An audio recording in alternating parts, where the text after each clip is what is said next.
Oh, je vous lis là, c'est merveilleux. Salut, c'est la revue de presse du monde moderne. C'est tous les matins, 9h ou presque, et presque tous les matins. Je suis désolé, on a eu 2 matinées où on n'était pas là.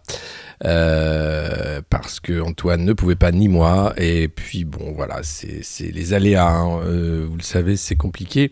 Il y a des jours fériés qui arrivent aussi, donc je vais pas forcément pouvoir la faire non plus. Je sais que vous êtes en manque quand il n'y a pas la revue de presse, c'est compliqué. Moi aussi, hein, je vais vous dire. Je vous lisais, non, j'ai négocié le prix au kilo des élastiques à chibre. Oui, oui, ça c'est Antoine qui est en charge de la négociation avec notre partenaire Wish. Il était à Dubaï d'ailleurs, undercover, pour voir si on pouvait, à partir du pétrole, avoir un plastique de meilleure qualité. Et puis hier, vous m'avez vu débattre avec le docteur Laurent Alexandre. Oui, voilà, je suis allé chez le coiffeur, mais c'est pas mieux, vous voyez. Hein, fallait pas le demander. C'est le matin, c'est toujours comme ça. Et hier, super débat. C'était quand même beau d'avoir ce tenant de la science devant nous, qui est optimisé fiscal, hein, en Belgique. Et qui dit voilà, non mais qui est pro-vax et qui pense que c'est de la science tout ça. Et tant mieux. Et je trouve que le débat était pas mal. Non, pas de chemise cravate ce matin. C'est le matin quand même, les gars. Vous êtes, on peut un peu changer les costumes. Hein. J'ai la veste quand même. Voilà. J'aurais pu garder le pull tricoté que je mets le matin en lisant la presse avant d'être face à vous. Mais non, j'ai fait un petit effort. Alors comme c'est le début de la revue de presse, n'hésitez pas bien sûr à partager ce lien, surtout que ça fait 2 jours qu'on l'a pas fait. Donc voilà, que des gens qui ne connaissaient pas encore cette revue de presse nous rejoignent, c'est toujours bien. Salut Bob, du haut de sa grue. Toujours présent en poste depuis le début, c'est impressionnant. N'hésitez pas bien sûr à vous abonner via Prime, via Twitch, via notre Patreon et ailleurs, mais surtout aussi crier sur votre balcon l'amour que vous portez à cette revue de presse, comme l'amour que vous portiez aux soignants il y a de ça 2 ans. Maintenant, c'est des baffes dans la gueule, salauds de soignants, ils sont pas vaccinés. En plus, ils veulent pas travailler, nous dit Macron. Qu'est-ce que c'est que ça ? Alors, qui c'est qu'un quartier l'hôpital public ? Moi, c'est Macron, le meilleur président, je crois. On va en parler, évidemment. Oui, c'est un débat de certitude. On pourra débriefer le débat plus tard. Là, on va essayer de faire l'exercice habituel de la revue de presse. Vous l'aimez maintenant, puisque ça fait presque février. Depuis février. Ça paraît une éternité. Merci Corvera de nous suivre. N'hésitez pas à faire comme tous ceux qui nous suivent, à vous abonner ici. Ça prend pas longtemps, c'est Prime. Vous pouvez offrir des abonnements aussi. Il y a Patreon, Nora Partage également. N'hésitez pas. Je les ai pas encore, mais quand ils vont arriver, vous verrez. Vous êtes fous avec ça. Le pangolin, le brave pangolin, mon Dieu. Alors, qu'est-ce qu'on a dans la presse ? On va commencer crescendo. Hein. Bien sûr que Fripouille est toujours à Sud Radio. Pourquoi ? Qui a peur que Fripouille ne soit plus à Sud Radio ? Ce petit chien, je le prends en photo quand j'y vais. Il est adorable. Et allez, je commence. Je me laisse pas déborder par le chat. Ah non. Hop. On va commencer par Le Parisien. Aujourd'hui en France, journal ô combien comique qui appartient à Bernard Arnault. Alors, vous vous rappelez, il y avait, c'est le jour où j'ai pas fait la revue de presse, c'était ballot, mais il y avait une interview dans Le Parisien du patron de Moderna qui disait ouais c'est génial, la 3e dose elle est top. Après la 3e dose, vous allez retrouver la vie d'avant. Il faudrait vacciner les gamins dès 5 ans parce qu'on est sûr que ça marche. Et puis après, dans la même interview, il disait oui c'est vrai, on sait pas d'où viennent les myocardites. Peut-être de la spike, peut-être de ce qu'il y a dans le vaccin. On saura peut-être dans quelques années. Et mais il n'y a que moi que ça choque que le mec te dise il faut vacciner les gamins avec un produit dont on ne sait pas pourquoi il y a des effets secondaires et qu'on saura peut-être seulement dans quelques années.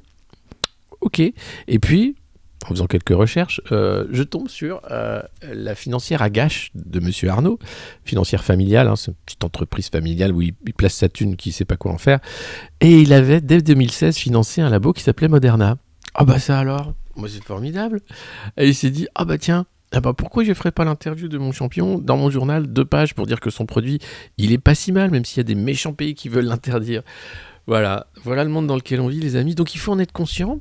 C'est ce qu'on essaie de faire tous les matins, vous montrer à qui appartient la presse et pourquoi on y lit ce genre d'âneries et pourquoi d'ailleurs on ne parle que de sujets qui sont à peu près tout le temps les mêmes.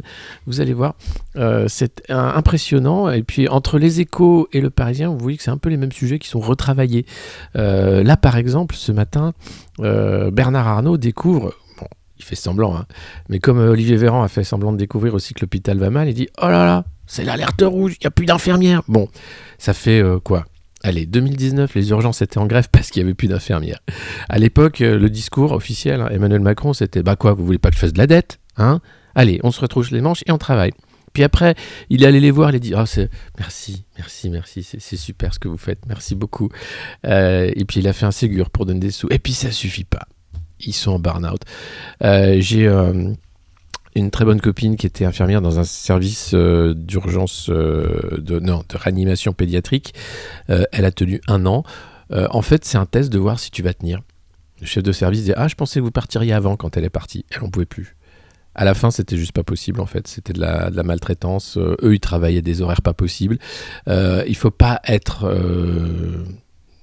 diplômé, avoir fait l'ENA pour comprendre que c'est un sale boulot, sous-payé où tu es traité comme de la merde, avec en plus un néo-management terrible, parce que vous avez des scènes où vous aviez ces directeurs de service, les directeurs d'hôpitaux qui sont là pour traiter les soignants comme de la merde. Bah alors, il a pas pris son petit yaourt, qu'est-ce qui se passe alors ? Donc on a affaire à des psychopathes. Je crois qu'on peut le dire, c'est le terme qu'avait employé Laurent Alexandre hier pour me dire « Mais vous êtes une famille de psychopathes ?» Je lui ai dit « Restez poli ». Il dit « Mais c'est pas une insulte, psychopathe ». Donc on a le droit de dire que c'est des psychopathes. C'est pas une insulte, psychopathe. Donc voilà. En revanche, non, c'est flippant. En revanche, c'est super flippant. Oui, j'ai été référencé, ouais. Alors, sur le fake-off, il n'y a aucun fake puisque j'ai dit que c'était des discussions. Donc, ils essayent à tout prix de dire « Attention, Poulain fait des fake news ». Non. Et non, c'est chiant. Mais c'est bien, 20 minutes à parler de l'émission Le Duel des Éditos. C'est là où quand même c'était une brève dans le challenge. Une brève, où tu vois que le groupe Corian travaille pour installer des bureaux de vote dans ces EHPAD. C'est une piste de réflexion avec le ministère de l'Intérieur. Corian contacté dit oui, on y réfléchit. L'Intérieur dit ouais, on verra. N'empêche, tu vois que vers où ça se dirige tranquillement, entre énarques. Je dis ça, bien sûr, dans mon émission Le Duel des Éditos sur RT France. Et puis 20 minutes se dit oulala, attention, quand même, c'est des fois que les gens le voient, ce serait grave. Donc c'est que des discussions. Bah oui, mais j'ai jamais dit le contraire. J'ai juste dit, c'est quand même dingue d'avoir des discussions comme ça. Des bureaux de vote dans des EHPAD, dans des lieux privés, avec des petits vieux qui allez, vote Macron, mamie. Oui, c'est qui ? C'est celui qui aime bien Pétain. Ah mais non, Zemmour aussi, il aime bien Pétain. Oui, mais Zemmour, il est plus candidat. Ah bon ? Mais pourquoi ? Je lis dans l'avenir. Non, Zemmour, il va... Apparemment, c'est le 9 novembre que Zemmour va dire « Je suis candidat !» Ça y est, je suis candidat. Eh ben super, allez. En tout cas, voilà, c'est bien que je sois référencé. C'est qu'ils essayent encore. Allez. Parce que les fakes, elles sont du côté du gouvernement. Quand Olivier Véran se rend compte que les chiffres sont mauvais, 1 lit sur 5 fermé, qu'est-ce que c'est que ça ? Je lui ai demandé une enquête de savoir qu'est-ce que j'ai mal fait. Alors, bon, là, ils mettent tout sur le dos du Covid. Découragement, c'est un malaise profond qui vient de loin, manque de reconnaissance, manque de considération. Alors, et les médailles en chocolat ? Et les applaudissements sur le balcon, ça vous suffit pas ? Qu'est-ce qu'il vous faut alors ? Une profession difficile à exercer, souvent ingrate. Un quotidien submergé par les procédures, les économies et les contrôles au détriment de l'attention apportée aux malades. Quand même, tu la sens l'arnaque, c'est-à-dire que c'est les mêmes qui ont flingué l'hôpital qui te disent « Mais c'est dingue, l'hôpital est flingué !» Voilà, Roselyne Bachelot qui était ministre de la Santé, qui est maintenant ministre de la Culture. Gabriel Attal qui était au cabinet aussi du ministre de la Santé, qui est porte-parole du gouvernement. C'est les mêmes. Et après ils te font « Mais c'est ceux d'avant, hein !» Mais ceux d'avant, c'était vous, les gars. Il n'y a même plus cette excuse. Et ils osent quand même le dire. 20% de lits fermés dans les hôpitaux publics, des services d'urgence qui ferment parce qu'il n'y a plus de bras, tout simplement. Alors bien sûr, il y a le budget de l'État, mais maintenant on dit non, il faut quand même faire un petit truc, on va essayer. Désenchantement généralisé, améliorer les conditions de travail, les carrières et le management. Et malgré les efforts financiers, le moral reste alarmant. 40% des infirmières et infirmiers veulent changer de métier. Je vous parlais de mon ami qui est parti de ce service de réanimation pédiatrique parce que c'est un métier impossible. Et le mur qu'elle a eu face à elle, c'est de dire bravo, vous avez tenu 1 an, bravo. Généralement, les gens sont rincés au bout de 3 mois, 6 mois. Voilà, comment voulez-vous être soigné dans des conditions pareilles si même les soignants, eux, sont maltraités? Je crois qu'il faut arrêter avec cette société de la maltraitance. Moi, c'est ce pays maltraité, je l'ai dit dès 2018. 2017, le mensonge permanent, les injonctions contradictoires, maintenant cette paranoïa du pass sanitaire, la haine des uns contre les autres, ce discours de haine où maintenant on parle de guerre civile finalement comme si on allait faire ses courses le matin. Il faut redescendre là. Il faut vraiment arrêter les frais.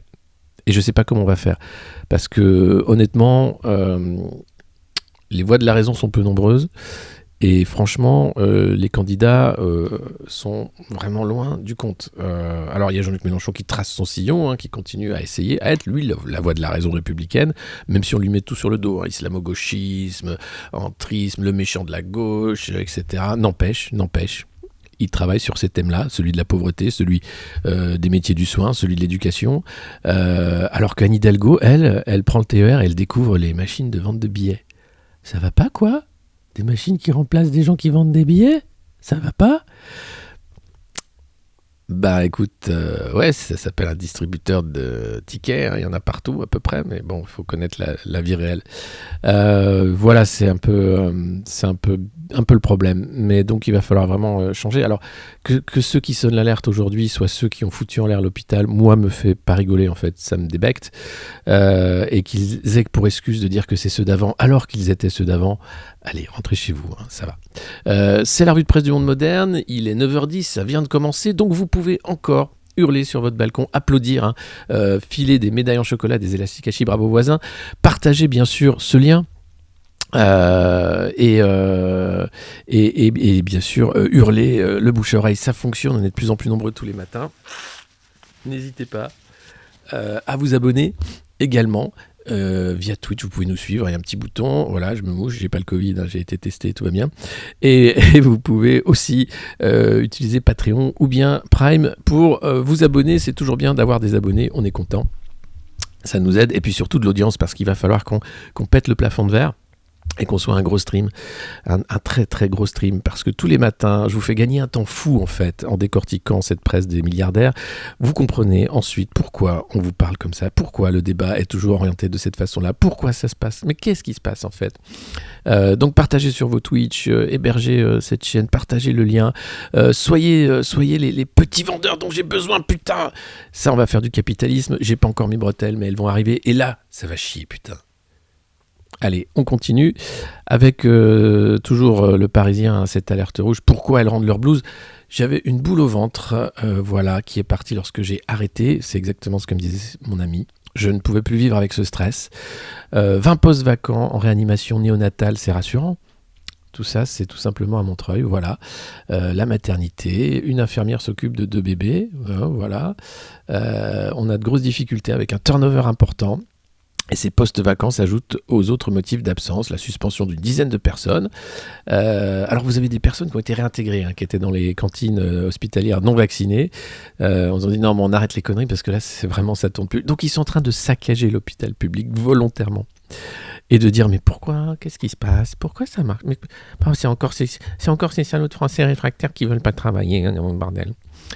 Cela menace-t-il la qualité des soins? Je pense que non, l'hôpital est encore en capacité de faire face dans ces conditions. Ah, allez, on va tirer encore sur la corde, là, jusqu'à ce que ça pète. Évidemment, certains ont préféré aller vacciner à droite à gauche, arrêter tout simplement de faire ce métier du soin qui ne sont plus possibles, puisque accompagnante postnatale, j'arrête d'être infirmière, mais je ne suis pas loin, je reste dans le relationnel et le soin, parce que voilà, ces gens-là ont le soin chevillé au corps, c'est des gens qui aiment leur métier et qui ne peuvent plus le faire correctement à cause de ces fous du néo-management public qui ont sapé et leur morale et leur outil de travail. Merci Miss Elvap pour l'abonnement. Vous pouvez vous aussi vous abonner et vous pouvez également partager le lien de cette revue de presse comme vous le faites tous les matins et comme j'essaie de la faire presque tous les matins à 9h ou presque. C'est la revue de presse du Monde Moderne, on continue, c'est toujours ce ton bienveillant. Vous voyez, on le garde. On a toujours une fourche au petit coin de la tête, là, quand même. Mais on reste comme ça, bienveillant. Alors, après... Oh là là, après c'est quand même... Oh là là, le beau Lolo. Attendez, je sais pas si j'ai la bonne photo. Qu'est-ce que j'ai après? Donc ça, c'était un chat. Ah, il est un poil... Non, pardon. Il est un poil flippé, en fait. Approche de Macron. Alors, l'article. Installez-vous bien. Buvez votre café. Là, c'est Nanar qui régale. Nanar, c'est le propriétaire du Parisien. Là, c'est la régalade. C'est un petit article qui s'appelle Macron ne veut pas d'emballement. C'est écrit par Marcello Westfried et Olivier Beaumont. Et ils ont tout donné, les gars. Les frérots, là, ils ont tout donné. Allez, je vous commence la lecture. C'est un article qui fait une page, hein, un peu long, mais vous allez voir, on va se marrer. Mettez-vous bien, hein, un petit coup de vape, tirez sur ce qui vous reste, voilà, un petit coup de café. Hop, c'est le moment de dire qu'il faut venir écouter la revue de presse du Monde Moderne. On partage sur les réseaux sociaux, on hurle chez les voisins, on va frapper comme les marcheurs. Bonjour, c'est la grande marche du Monde Moderne. Ah, c'est vous, entrez, tenez, un croissant. Vous verrez, vous serez très bien reçus. Vous serez très très bien reçus, ça va très bien se passer. Alors, vous êtes prêts ? Attention, il est un poil flippé, il veut surtout pas d'emballement. On parle bien sûr d'Emmanuel Macron. Sur la pelouse du stade Léo-Lagrange, Emmanuel Macron court à grandes enjambées en direction du camp adverse. L'ancien champion du monde, Christian Carambeu, le regarde passer devant lui et il lui crie « Reculez d'un cran, monsieur le président !» La zone devant, la défense est en effet en train de se dégarnir. Le chef de l'État s'exécute, reprend sa place devant la défense. « Oh Christian, il n'y a pas de monsieur le président ici !» lui glisse alors le chef de l'État. « C'est Emmanuel !» En cette soirée du 14 octobre, le président participe à Poissy, dans les Yvelines, à un match caritatif avec d'anciennes gloires du ballon rond. À l'approche de la campagne, il veut afficher devant les caméras une image de quadragénaire dynamique. Quelques minutes plus tôt, il a troqué son costume-cravate contre un maillot bleu beaucoup trop grand pour lui.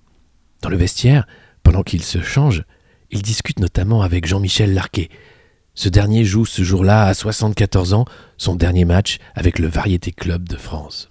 Le rideau se ferme, lance le commentateur télé à ses coéquipiers. Emmanuel Macron le taquine alors. « Bon, Aznavour, il fait 20 ans sur des tournées d'adieu !» Mais Larquet est formel. Il arrête. Sourire du président, qui lui n'est pas d'humeur en cet automne à raccrocher les crampons. Tous ses proches le confient. Depuis la rentrée, il piaffe d'impatience. Il veut entrer dans la campagne, en découdre. Il a été sevré de mouvements pendant la crise sanitaire. Là, il surcompense. Je vous avais dit que c'était la régalade. Hein. Et c'est pas fini. Hein. Là, on n'en est même pas au tiers. C'est le Parisien. C'est beau, non ? Qu'est-ce que c'est beau ? Le train de la hype approche, donc abonnez-vous, c'est le moment ou jamais. Partagez ce lien, évidemment.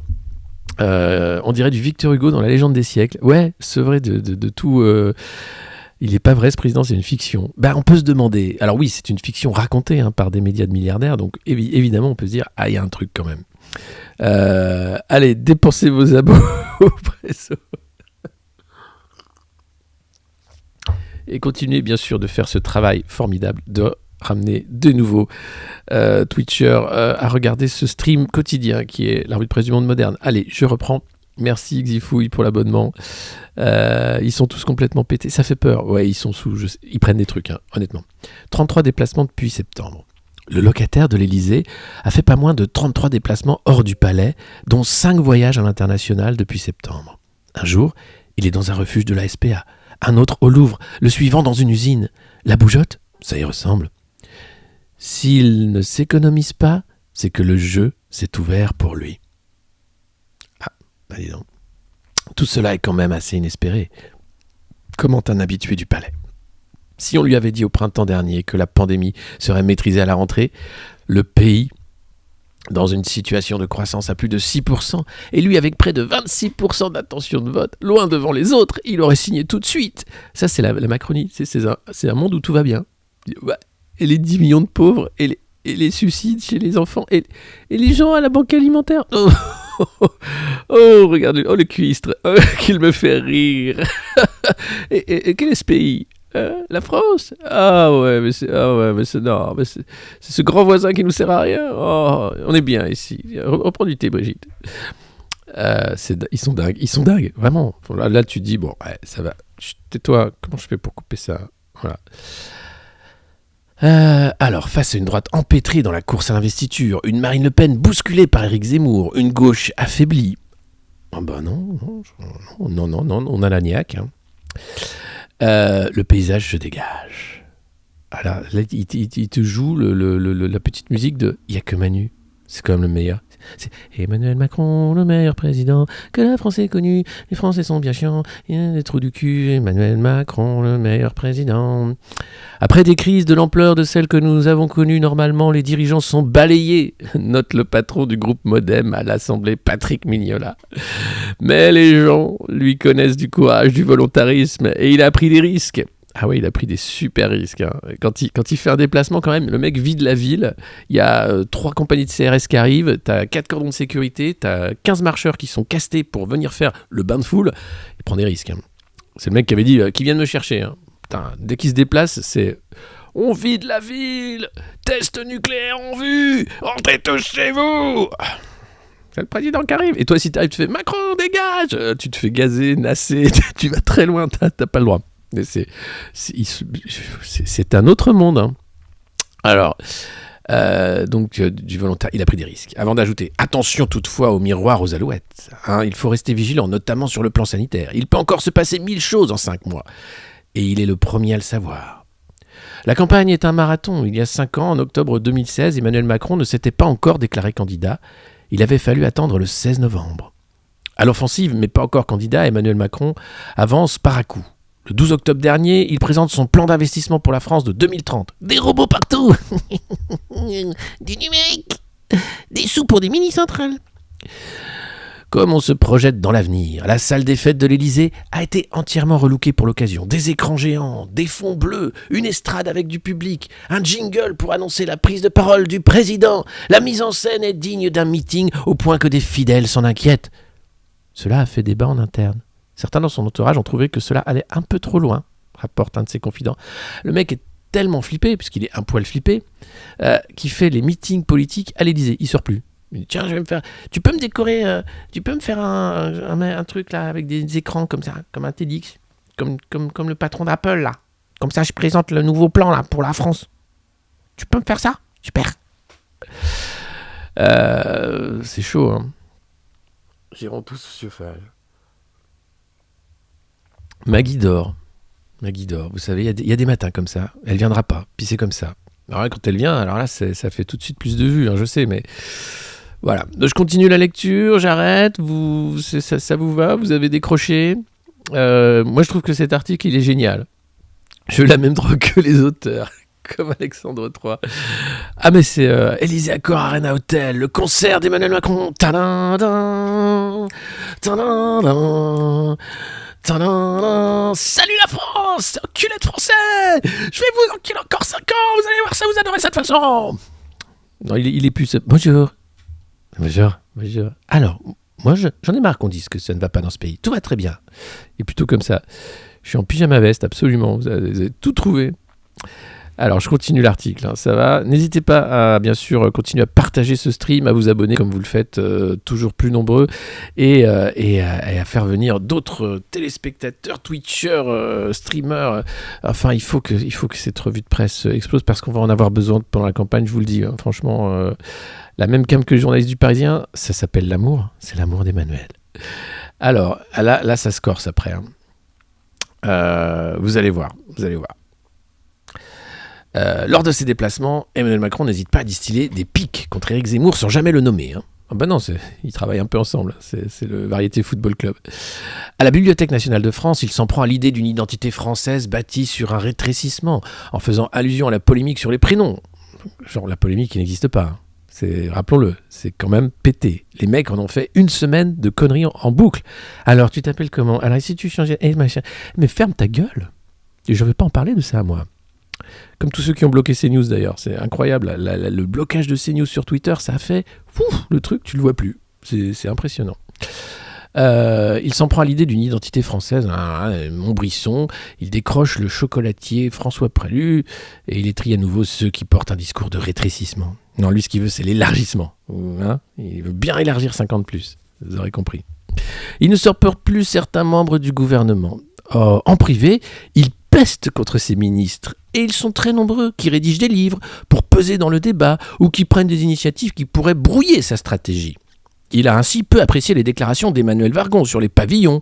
Dans l'un de ses discours, la ministre du Logement les avait qualifiés de non-sens écologique, économique et social, avant de revenir sur ses déclarations.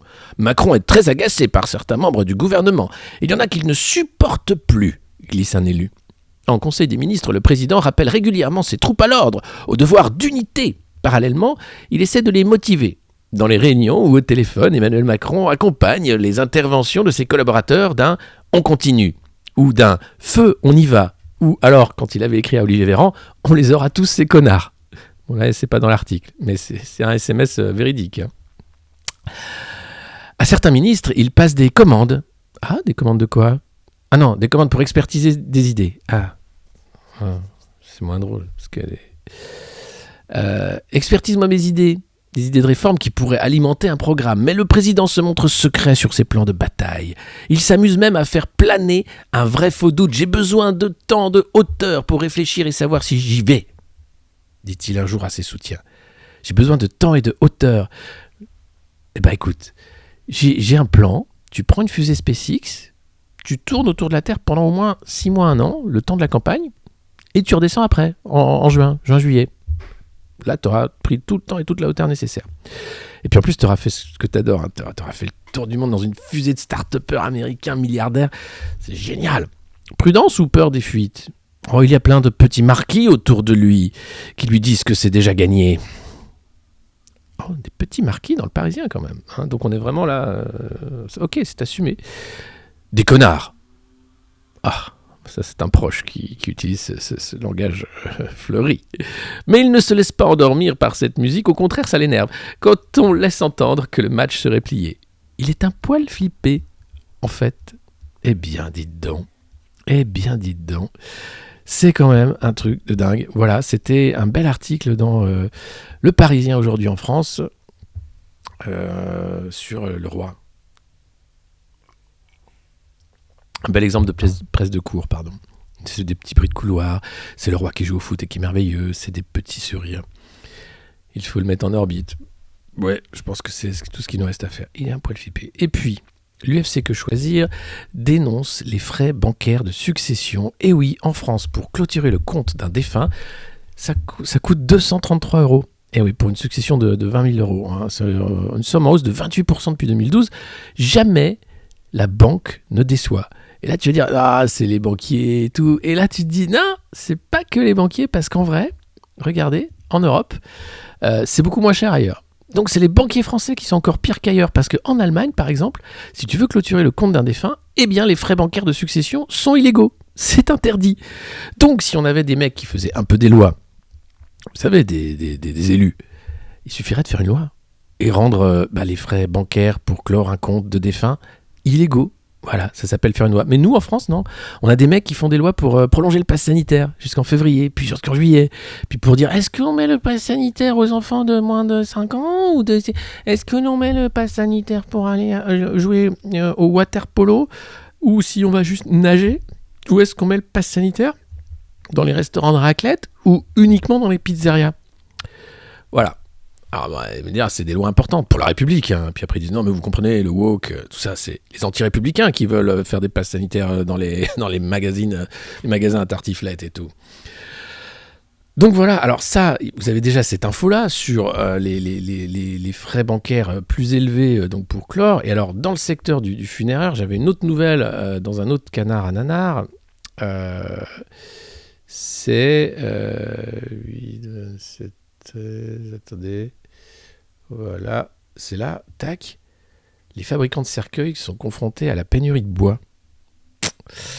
Eh oui, les Chinois rachètent nos forêts, et ils ont arrêté de couper leur forêt. Ils veulent 99 ans sans coupage d'arbres en Chine pour rénover leur forêt, la renouveler. Donc ils ont acheté des forêts en France, et là ils déforestent. Vous avez même des Espagnols qui viennent à la frontière choper du bois français. Et donc là, c'est grosse pénurie sur le secteur du bois. Et on apprend que les fabricants de cercueils, confrontés à la pénurie de bois, ils sont obligés d'utiliser d'autres essences, hein, le carton notamment. Non, je sais pas. Mais voilà, donc même le business de la mort, c'est compliqué. Et alors là, tu vas dans l'article et ça t'explique que c'est encore plus opaque sur le prix des obsèques. Évidemment, ce business-là est affreux. Vous savez que le monde funéraire en France est propriété en fait du fonds de pension des profs du Canada. Aussi stupide que ça puisse paraître, c'est la vérité. Et donc, c'est un fonds de pension qui détient nos morts. C'est quand même assez incroyable. Ah, bah regardez qui voilà. Mais j'ai l'impression que ça marche plus. Si, ça marche. Oh, c'est merveilleux. Voilà le monde merveilleux dans lequel on vit. Voilà, regarde Maggie. Regarde, tous tes fans sont là. Et toi, tu t'en fous comme chaque matin. C'est merveilleux.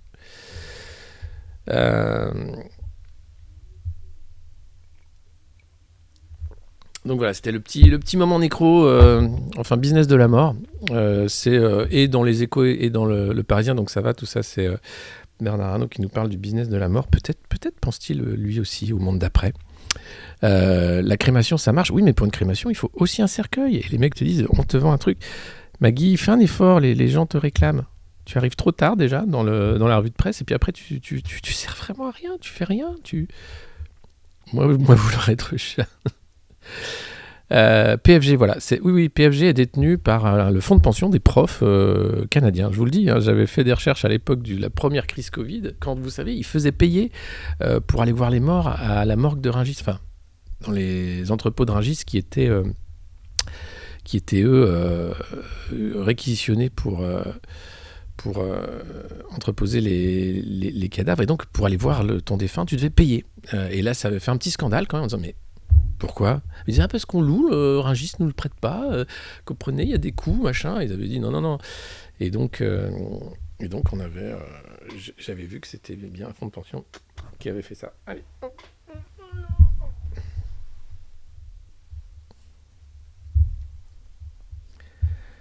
Elle est vénère parce que je parle de poulpe.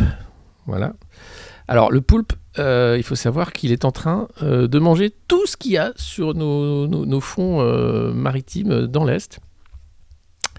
C'est la côte Atlantique, dans l'Ouest, la côte Atlantique, la Charente-Maritime à la Bretagne, les marins pêcheurs croulent sous les pieuvres, un phénomène mystérieux. Alors c'est sans doute le réchauffement climatique et puis le fait qu'en fait ils n'ont pas de prédateurs, puisqu'il n'y a pas de requins trop, ni de congres. Le poulpe vit de 1 à 2 ans, il prend 3 kilos tous les 6 mois, donc il peut être très gros à la fin. Il mange les homards, les tourteaux, les petits poissons, les coquilles Saint-Jacques, donc il n'y a plus rien que des poulpes. Alors il se vend bien, donc pour le moment les pêcheurs sont contents, mais quand même inquiets. En disant mais qu'est-ce qui se passe ? L'effort de pêche actuel pourrait limiter la casse, mais on ne peut encore rien prévoir. Donc là on pêche du poulpe, les étoiles de mer sont aussi plus nombreuses, donc il y a de plus en plus de prédateurs. Et ils font exactement ce que fait l'humain quand il arrive quelque part, hein, il bouffe tout et après nous heureusement qu'on est là pour bouffer ce qui reste, mais c'est quand même assez incroyable. Et puis dans le Parisien, parce que je vois que l'heure tourne, il est déjà 9h30 et c'est la revue de presse et vous êtes oui, le réchauffement climatique, c'est vrai. Maggie, ça c'est. Alors, il y a un débat. Ça s'écrit MA2GY. Voilà, c'est très bien comme ça. Anecdote. T'es d'accord, hein ? Ça s'écrit comme ça, Maggie. Regarde. Là. Oh là. J'ai vu des commentaires dans c'est quoi tout ce délire avec le chat ? Elle fait chier cette revue de presse. Il y a des gens qui n'ont pas compris. Alors c'est vrai, il y a peut-être des gens qui n'aiment pas les chats ou qui se disent non mais ça sert à rien de faire tout ce délire avec le chat. Mais j'ai pas demandé moi. Et puis bien sûr le procès d'Assange, pas un mot dans les médias mainstream. Assange qui n'a même pas pu assister à son procès où il est question de vie ou de mort, hein, puisque extradition aux États-Unis, il est déjà dans un état lamentable à Belmarsh, une prison pour terroristes en Grande-Bretagne. Tout ça, c'est tout simplement un emprisonnement politique, parce qu'il a simplement dit la vérité. Les poulpes, l'invasion des poulpes, vous allez voir ça. Et voilà, l'inquiétante cellule néo-nazie Alsace. Alors c'est Rémi Dallet qui voulait faire un coup d'état. Alors déjà, tu te dis, le mec avec la moustache qui était ancien du Modem. Hein.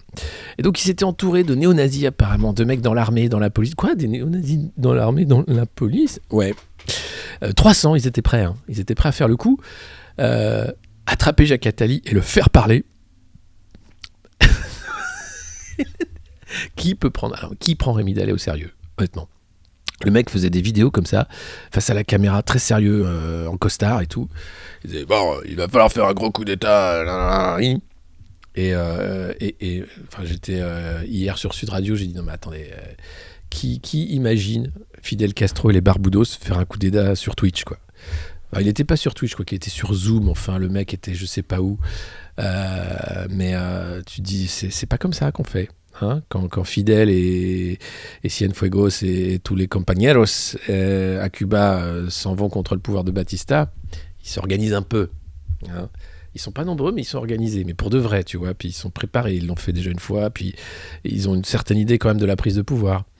Et là, t'as un mec quand même qui est là pour dire, bon, nous devons faire un coup d'état, mais sans violence, et reprendre, machin. Avec l'enlèvement, etc. Et le gars annonce un coup d'état sur Internet. Donc t'imagines Fidel qui arrive, bon, on va faire un coup d'état, donc je vous donne rendez-vous. On est quoi ? On est le 29 octobre, bon, je vous donne rendez-vous le 4 novembre devant l'Elysée pour faire le coup d'état de l'amour. On se retrouve bien sûr avec nos biclowns, nos paillettes et bien sûr le numéro de jongle ainsi que le dressage de félins. Ils étaient sur YouTube, ouais, donc tu dis... Sérieux. Donc là, bon, t'as la DGSI, la Direction Générale de la Sécurité Intérieure, qui se dit on a fait un gros coup de filet dans les milieux néo-nazis. Et là, t'apprends que c'est une cellule néo-nazie, donc de l'Est, hein, en Alsace. Moi, pas que c'est pas vrai. Des Alsaciens néo-nazis. Qu'est-ce qui s'est passé ? Alors, ils voulaient faire exploser une loge maçonnique à Lunéville. Alors, le petit groupe raciste fondé par Sébastien D agglomère vite quelques militants, parmi eux des paumés comme Denis, alcoolique de 57 ans, tous les jours bourré et au chômage depuis le dépôt de bilan de la société, ou Thibouer, son beau-fils artisan de 30 ans. Des violents aussi, tels Baptiste C, skinhead, dont les loisirs se résument au bagarre et à l'inscription de slogans nazis dans les rues de La Rochelle. Mais déjà comme c'est écrit, tu vois, tu dis bon, c'est des pauvres gens, hein. Ils sont pas aidés par la vie. Après, bon, comment tu deviens néo-nazi en fait ? Qu'est-ce qui se passe dans ta tête à un moment pour que tu dises ah c'était cool, ils avaient des beaux uniformes quand même, hein. Ouais. Ah puis l'autre là, le petit moustachu là, il écrit un livre, c'était super. Hein. Qu'est-ce qui se passe dans la tête des gens, quoi ? Beaucoup de misère, je pense. Bref, ensemble, ces hommes vont façonner le projet Alsace, imaginé par Rémi Dallet. Essayez de vous armer. Il y a quelque chose qui se prépare et c'est pour bientôt, écrit Sébastien D à Baptiste C en avril 2020. C'est le confinement, je pense, qui a aussi fait que ça a pas mal décompensé. À la même période, Thibouer se dit prêt à taper dans la fourmilière et précise que son beau-père cherche des hommes prêts à passer à l'action. Deniel vient ainsi d'être propulsé capitaine du projet Alsace par Rémi Dallet, qui voit en Honneur et Nation, c'est le groupe néo-nazi, un instrument utile à son projet de renversement de l'État. Depuis la Malaisie, et sur YouTube, notre révolutionnaire donc, je vous donne rendez-vous le 4 avril pour le festival de jongle devant l'Elysée. Depuis la Malaisie, demande à Denis de créer des groupes armés et d'attaquer la nuit, s'il le faut. C'est un b.a.-ba, hein. Le sabotage, les attaques, c'est plutôt la nuit. Mais alors, si vous voulez faire un coup d'état en France, moi j'ai un tuto. C'est très simple. Il faut faire ça le 1er janvier au matin. Parce que tout le monde a la gueule de bois, il n'y a pas grand monde, les gens sont en vacances, hein. C'est vraiment entre Noël et le jour de l'an. Là. Et alors le 1er janvier, t'arrives, même à 2, je crois que tu prends l'Assemblée et le Sénat. Tu dis bonjour, c'est pour les croissants. Ah, bah, les croissants. Il n'est pas là, Gérard. Ah, bah non, il est à la chasse. Ah, bah. Et là, t'arrives, t'es peinard. Et tu dis hop. Et là, tu fais comme les mecs qui ont pris le Capitole. Oh, on se prend en photo dans le truc. Les gars, c'est sérieux, un coup d'état. Faut pas. Non, mais franchement. C'est incroyable, quoi. Ah, mais ouvrons la parole à tous. C'est le débat démocratique, évidemment. Non, mais c'est son beau-père cherche des mecs avec des goûts. Je mets pas de patates, moi. Je suis pas pour la violence. Vous le savez, hein. Depuis le temps que je le dis, quand même. Il faut rester d'accord. Les patates, ça peut se mettre avec les mots. Révolution.com. Ouais, Fourche 2022. Non, mais le plan, c'est simple. Hein. C'est le 1er janvier au matin, t'amènes les croissants au Sénat et l'Assemblée. Ça passe crème. Les mecs, ils sont comme ça. Oh, putain. Oh, bonjour. Oh, pas de problème. Vous avez votre badge ? Bip. Bip. Et c'est fait. C'est quand même un truc. Allez, je continue sur les néo-nazis. C'est bon. Alors, attendez, parce qu'il est question de Johnny Hallyday. Valérie D, une ancienne militaire de 53 ans qui verse dans le complotisme plus que dans le nazisme, chacun son truc, j'ai envie de dire, est adjointe au projet. Convaincue que le gouvernement place des puces dans les cartes d'identité pour faire bouillir les chakras, je reprends, excusez-moi, j'étais pas prêt. Convaincue que le gouvernement place des puces dans les cartes d'identité pour faire bouillir les chakras, on est loin, ou que Johnny Hallyday tuait des enfants pour boire leur sang, Johnny ? Non, ça, c'est les Stones qui font ça. Ah. C'est cette légende de l'adrénochrome qui va avec les élites pédosatanistes qui ferait qu'ils tuent des enfants pour boire leur sang flippé avec de l'adrénaline dedans pour vivre plus longtemps. Bon, ça n'existe pas. L'adrénochrome, c'est effectivement un médicament, enfin une cellule active. Et puis ça a été surtout écrit par Hunter S. Thompson dans Las Vegas Parano comme étant une drogue. Mais c'est pas vraiment une drogue en fait. Et puis tout ça, après, ça fait des théories conspi, c'est assez incroyable. Bref, elle tente de recruter des soldats. Et en décembre 2020, elle se lance aussi dans la conception de show-strap, des pièges destinés à crever les pneus de la police en cas de poursuite après une action violente. Donc les mecs, quand même, ils étaient déjà prêts à, tu vois.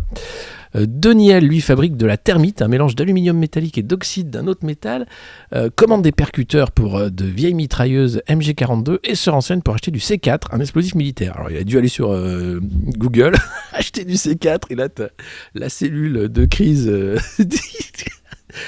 Google, tu tapes acheter du C4, je pense que direct t'es fiché S.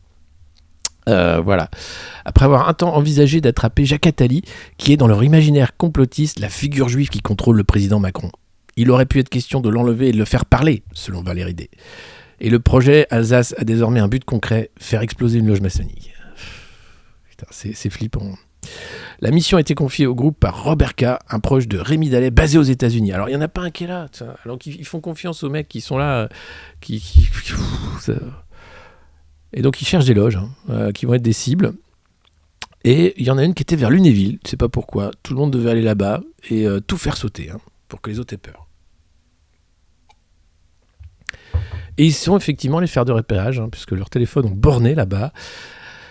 Et les espions étaient là, le renseignement était là. Ils voulaient faire des rafales de Kalachnikov sur les... c'est grave.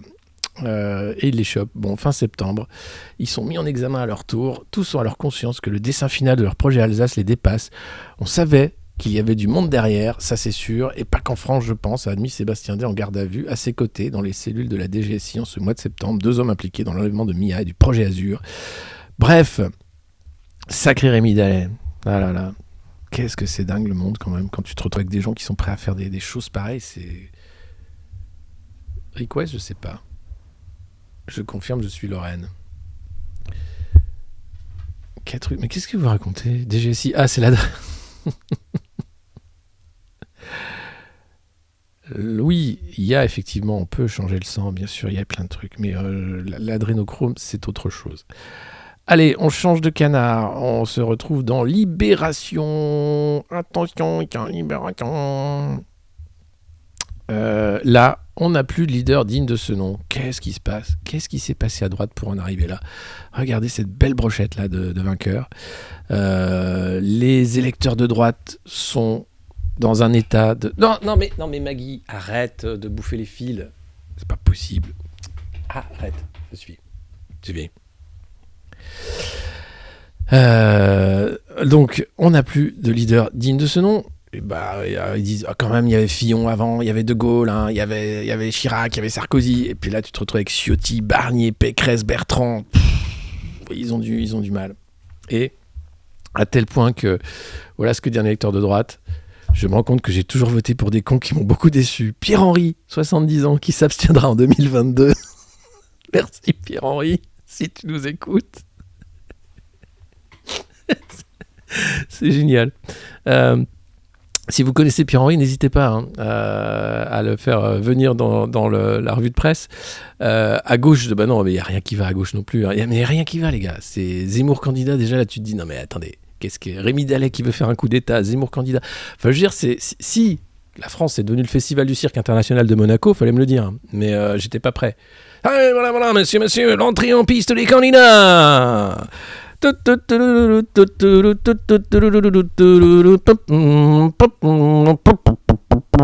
Dans son numéro de clown, Xavier Bertrand, vous l'avez connu avec le clown Popoff, il arrive seul maintenant en scène avec ses chats et ses puces savantes.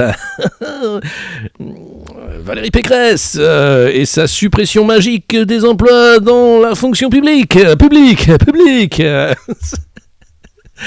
Attention mesdames, messieurs, le président Macron et ses 100 000 déguisements, l'homme qu'on n'attrape jamais, le Houdini du déguisement, le président Macron.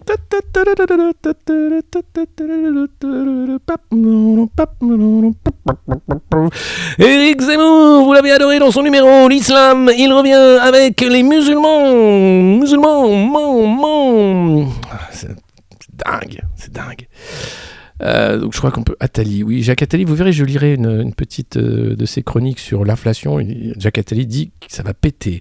Non, c'est le pays qu'on a perdu. Moi, je crois que je suis assez raccord. Hein. Mais là, je fais plus DJ qu'autre chose, mais c'est le principe de la revue de presse, les amis. C'est un mélange à la fois de rire, de chansons, de larmes, parfois, beaucoup d'amour. Un moment qu'on passe ensemble. Il y a de la barbe à papa, évidemment. Allez, vous pouvez aller au stand. N'hésitez pas. Chouchou praline. Je suis là. Pas de problème. Ah bah oui, mais c'est la piste aux étoiles, quoi. Ça s'appelle la présidentielle. C'est quand même dingue. Et donc là, bon, alors dans l'IB, les électeurs de droite qui se disent quand même, qu'est-ce qui s'est passé pour en arriver là ? Bordel. Bah rien, ça s'appelle une mort lente d'un parti. Je suis écœuré. Les électeurs sont désenchantés. Génération désenchantée. Ça, c'est Mylène Farmer. Mylène. À l'approche du congrès qui désignera leur candidat pour l'élection présidentielle, Libération est allée à la rencontre des sympathisants du parti Les Républicains. Entre abattement et colère, la plupart témoignent d'un désamour grandissant, voire de leur envie d'aller voter ailleurs. Zemmour. Voilà. Louis, 50 ans, préfère rester discret sur son métier, mais ne rechigne pas longtemps avant de donner son point de vue sur les élections. Il jure ainsi avoir toujours été un fervent défendeur de l'UMP, puis de LR. Fut un temps où j'enchaînais les meetings. Quoi qu'il se passe, leur candidat avait toujours mon vote. Aujourd'hui, on peut dire que je suis écœuré. Je ne me reconnais plus dans mon parti, je ne partage plus ses valeurs. Trop de clivage. C'est un bordelais, salarié du secteur privé.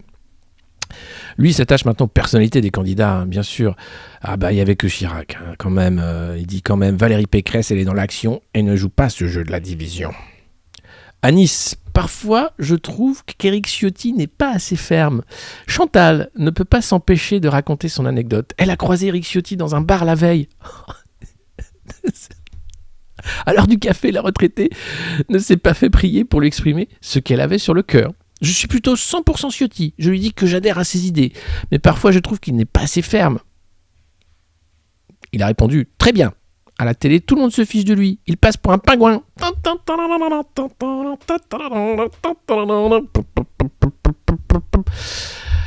C'est pour ce manque de fermeté que Chantal et sa copine Geneviève, la petite soixantaine, sont tentées par l'option Zemmour. Ah bah oui, les Denissoises qui ont toujours voté à droite, qui étaient même encartées pendant 2 ans à l'UMP, sont perdues depuis Sarkozy. Mon président. Bon, Chantal, écoutez, Geneviève Chantal, j'aimerais vous dire du fond de ma prison, j'aimerais vous dire du fond de ma retraite politique, combien je vous ai aimé, combien je vous aime et combien je donnerai encore tout ce qu'il faut pour ma famille politique, mais surtout pour mon pays. Chantal, Geneviève, ne cédez pas aux sirènes de l'extrême droite. Je crois qu'il y a encore un avenir possible au sein de cette grande famille de droite que j'ai toujours eu au fond du cœur. Voilà, et là, Chantal, Geneviève, je pense qu'elles se disent « Merci, monsieur Nicolas Sarkozy ». En fait, je pourrais les appeler, tu vois. Si vous avez le 06 de Chantal, Geneviève, on va les appeler un par un, tous ceux qui voudraient voter. Écoutez, Chantal, Geneviève, je voudrais vous dire tout l'amour que j'ai pour vous. N'oubliez pas d'où vous venez. N'oubliez pas votre grande famille, celle qui vous a jamais oublié, celle qui a toujours été là pour vous. C'est quand même important, je crois. Putain. Donc voilà, les électeurs de droite sont tellement tristes qu'ils ne savent plus où aller voter. Barnier, il a perdu tout le monde quand il a dit... Alors, il pensait que c'était un Macron en plus vieux, assez européen et tout. Puis il a dit, non, la justice européenne, c'est pourri. La droite est en train de se saborder. Elle s'enfonce de mandat en mandat. Et aujourd'hui, il n'y a plus rien. Il y a R. Il n'y a plus de leader. C'est un ancien militaire qui dit ça. Et cette retraitée du privé qui complète les arguments de l'autre. Il n'y a plus d'espoir assez fort. On le ressent autour de nous. Nos amis aussi veulent des résultats. Il y a des paroles, mais pas d'actes. Et les mecs, en fait, ils ont des idées. Alors tout le problème, hein, c'est que les idées n'ont pas évolué depuis la primaire d'il y a de 2017, voire même d'avant. L'une des rares controverses du moment, hein, c'est est-ce qu'il faut supprimer 150 000 postes de fonctionnaires ou 250 000 postes de fonctionnaires ? Bon, voilà le consensus sur les idées, faute de désaccord, bref. C'est vraiment la tristesse chez LR. Grosse tristesse chez LR, et on les comprend, hein, c'est vraiment la tristesse. Mais bon, ouais, t'imagines, Chantal, Geneviève, si vous n'avez pas encore vu la revue de presse du Monde Moderne, je crois que c'est le temps d'aller voir l'ami Alexis Poulain. Il a toujours été fidèle, et à ses valeurs, et à notre famille politique. Il sait ce que c'est que la France, et lui a encore une certaine idée, à la fois du pays, et de où nous pouvons aller avec les efforts nécessaires, et aussi l'amour que nous tenons. Même en temps de tempête, il faut rester soudés, Chantal. Alors n'hésitez pas bien sûr à partager le lien de cette revue de presse, des imitations formidables, la piste aux étoiles, des chansons, un chat qui passe, c'est flamboyant, c'est étonnant, c'est incroyable, c'est câlinant, c'est bienveillant, c'est la revue de presse du Monde Moderne, c'est le moment ou jamais de vous abonner si vous ne l'avez pas encore fait, de nous suivre. Nous suivre également sur Patreon. Je peux donner des cours d'imitation, des cours de média training également, ça c'est un peu mon métier. Et puis voilà, cette grande scène qu'est la présidentielle que nous décryptons chaque matin, enfin... On rigole, hein, mais qu'est-ce que c'est triste. Mais non, mais on rigole quand même. Donc n'hésitez pas, bien sûr, à partager le lien de cette revue de presse, à partager. Et bien sûr, il faudrait qu'on fasse un concours d'imitation avec Hugo de Nicolas Sarkozy, parce que lui est très, très bon. Il est même meilleur que moi, je dois dire. Donc on pourrait vraiment se marrer. Hein, Chantal, vous aurez 2 Sarkozy pour le prix d'un. À ce prix-là, on va pas se priver. Allez, on continue. Bien sûr que c'est mieux que d'aller chez le psy. Et d'ailleurs, ça coûte moins cher. Sauf si vous vous abonnez. Hein. Et tiens, en parlant de psy, l'éco-terreur, l'éco-anxiété de la jeunesse. La jeunesse a peur de l'avenir, la jeunesse est flippée, et c'est pas la faute à Greta, c'est la faute à ceux qui ne font rien pour le climat. Inaction totale, et il y a une vraie peur, une étude, j'en avais parlé d'ailleurs, qui date de septembre. 60% des 16-25 ans souffrent de détresse liée au bouleversement climatique. Des données indispensables pour aider à mieux prévenir cette angoisse. Alors, des témoignages, hein. Gaston en bac pro à Grenoble, j'ai l'impression qu'il y a un gros conflit de génération. Depuis 3 mois, j'ai de l'éco-anxiété en continu, avec des sursauts d'énervement, c'est vraiment dur. Cette angoisse touche au futur, au réchauffement climatique, mais à l'énorme différence entre les pays pauvres et nous. Je suis d'abord en colère, j'ai la haine, je suis vraiment triste qu'on en soit encore là. Raoul, en terminale générale à Paris, je me sens complètement désarmé. Pour moi, l'éco-anxiété, c'est la clairvoyance. On se rend compte qu'on est vraiment dans la merde. Ce qui me déprime et m'énerve le plus, le comportement de personnes qui ont vécu toutes les découvertes et prises de conscience par rapport au dérèglement climatique et qui continuent à se voiler la face. À 17 ans, on voit qu'il y a un réel problème. C'est pas juste dans nos têtes. J'ai participé à la grève mondiale pour le climat. Ouais, on a ensuite Olive, étudiante en Sciences Po à Angers. La politique, les COP, j'y crois pas. J'ai eu une grosse désillusion en arrivant à la fac. Je me suis rendu compte que beaucoup de jeunes se fichent du climat. J'ai fait une dépression parce que je ne trouvais plus aucun sens dans ce que je faisais. Clairement, l'élément déclencheur est l'éco-anxiété. C'est une peur très importante du monde de demain et de la situation dans laquelle on est en train de vivre climatiquement. Alors les jeunes, j'ai un truc à vous dire. Faut pas être éco-anxieux. Et maintenant, il faut être révolutionnaire. Et d'ailleurs, vous l'êtes. Quand vous êtes militant pour les causes climatiques, c'est bien de marcher, c'est bien de faire des grandes marches, des machins, des trucs. Mais là, non. Il faut à la fois voter révolutionnaire et être révolutionnaire dans sa tête, dans sa façon aussi d'être.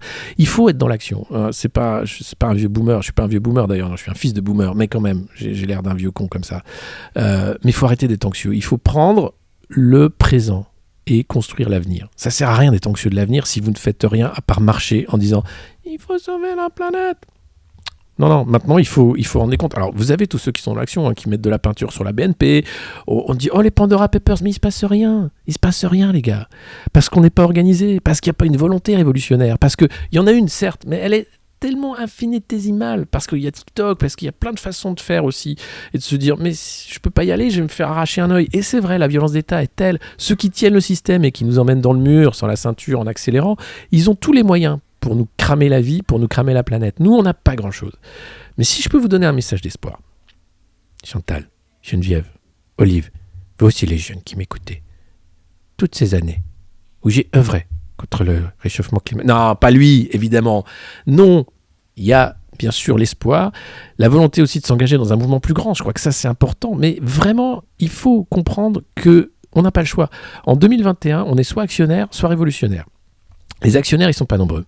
Vous avez 700 ultra richous qui ne savent plus vraiment quoi faire de leur thune.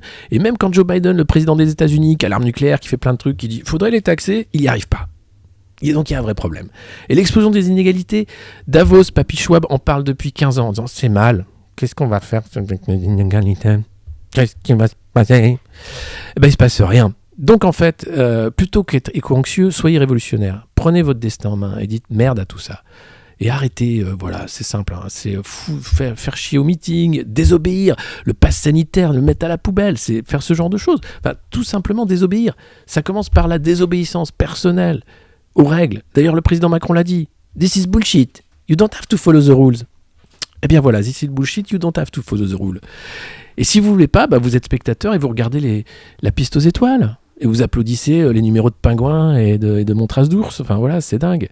Et on peut être révolutionnaire, mais ça veut pas dire la violence, la révolution. Ça veut juste dire arrêter avec ce monde de merde. Ce que je disais hier dans le débat avec Laurent Alexandre. Au moins, quand on était confinés, on s'est arrêté pour penser. Et ça a fait du bien. Et on s'est dit, oh, putain, c'est quoi le monde d'après ? Alors on s'est arrêté, ceux qui pouvaient s'arrêter. Parce que ceux qui étaient en première ligne, hein, les soignants, les caissières, les infirmiers, les machins, ils se sont pas arrêtés, eux. Hein, et ils s'en sont pris plein la gueule. Mais pour les autres, les bourgeois qui se sont arrêtés, ils sont le monde d'après. Alors Nicolas Hulot a fait une super tribune. Et si on arrêtait d'enculer les mouches ? Non, lui, il a fait une tribune pour 50 façons d'enculer les mouches. Tu fais putain, c'est fort, c'est puissant, c'est un message puissant d'espoir. Non, faut arrêter d'enculer les mouches en fait. 50 façons de faire la révolution. Le que faire en fait. Le que faire de Lénine transposé au XXIe siècle et bien sûr à l'éco-anxiété. Non, à l'urgence climatique. C'est ça qu'il faut faire. Voilà. Mais non, oui, bien sûr, on peut être pessimiste, mais on peut aussi de temps en temps se dire, on voit bien qu'il y a un mouvement de fond, quelque chose qui va arriver. Regardez, vous êtes plus de 400 ce matin. Si on pousse un peu, on va faire les 500 ce matin. Ce serait formidable. N'hésitez pas. La revue de presse, c'est un formidable outil où on apprend, voilà, cette presse oligarchique, de comment ils traitent tout ça, bien sûr. Plutôt que de faire témoigner des éco-anxieux, faites témoigner les révolutionnaires, les gamins qui étaient dans les ZAD. Les ZAD, on les invisibilise. C'est comme tous ces mouvements qui sont profondément révolutionnaires. On ne veut pas les montrer réellement. Et puis après, on amène des clowns sur les plateaux pour faire la piste aux étoiles. Donc, c'est tout.